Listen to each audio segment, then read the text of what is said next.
Nakakatawa talaga ito sila mga Lods. Nagpalabas ng statement, no, ang House of Representatives. Sabi dito, the House of Representatives under the leadership of Speaker Martin Romualdez is in agreement with former President Rodrigo Roa Duterte that government expenditures should be transparent and fully auditable. The House has no confidential and intelligence funds. All line items in our budget are subject to regular accounting and auditing rules and regulations. Laging bukas po ang aming libro sa Commission on Audit. Ganyan din sinabi ni VP Inday Sara, di ba? Sabi pa nga niya sa statement niya, no, na kumbaga ang mga liquidation ay ipinasa nila sa, di ba, COA. Pero ayaw nyo pa rin maniwala, no?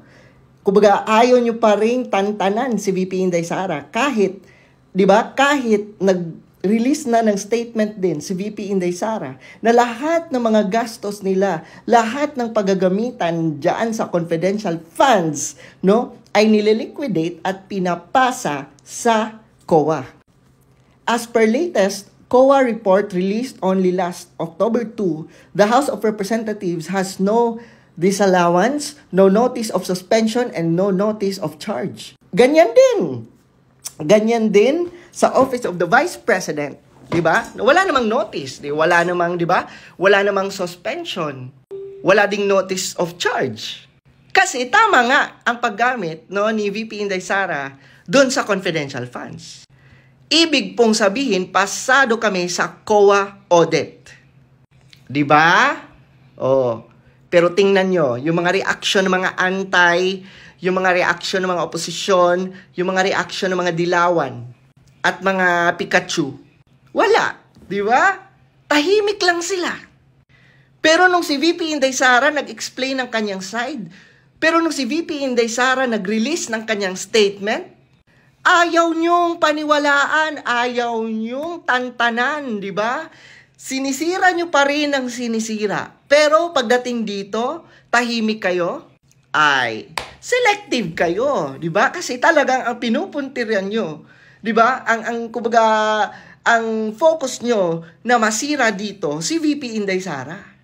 Pare-parehas naman sila nag-release ng statement. Pare-parehas din naman silang hindi nasita ng COA.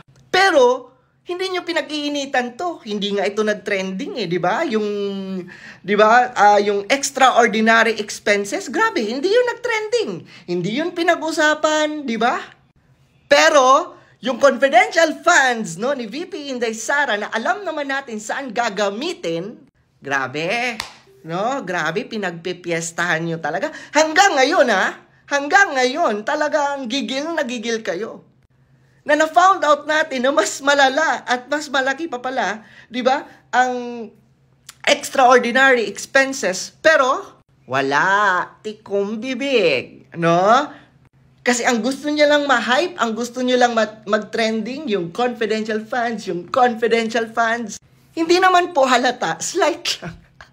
Di ba? Grabe, no? Kumbaga, job demolition talaga ang pinaggagawa nyo kay VP Inday Sara. Imagine niyo. Wala namang ginawa ang tao kundi mag-propose lang ng kanyang plano. Of course, lahat ng mga plano niya kailangan ng funds. And VP Inday Sara, no, knowing VP Inday Sara, hindi naman yan magpo-propose at hingi ng budget na walang paggagamitan. Sige lang, but majority of the Filipinos, kitang-kita paano kayo maglaro, no? Kitang-kita gaano kayo kagahaman.